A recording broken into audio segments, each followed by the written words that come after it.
হাতিয়ার মাঝে দিয়া বালিকা দাখিল মাদ্রাসায় জ্ঞানের আলো ছড়াচ্ছেন তরুণ আলেম ও লেখক মাওলানা মাহদি হাসান।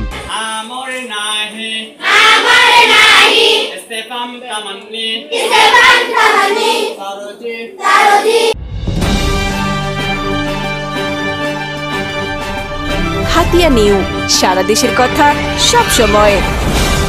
হাতিয়ায় আরবি ব্যাকরণের নাহু সরফ চর্চায় এক নতুন বিপ্লব করতে যাচ্ছেন তরুণ আলেম ও লেখক মাওলানা মাহদি হাসান।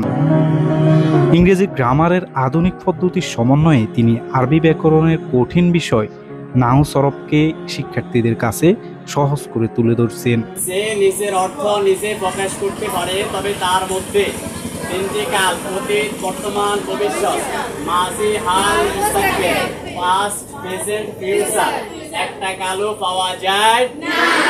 তাকে বলা হয় কি? নিজের লেখা মিফতাহুন নাহু ওয়াস সরফ বইয়ের উপর ভিত্তি করে পরিচালিত হচ্ছে এই কোর্সটি। নন ডিক্লারেটিভ সেন্টেন্স, মোট 10 প্রকার। জুমলা এ ইনশাইয়া,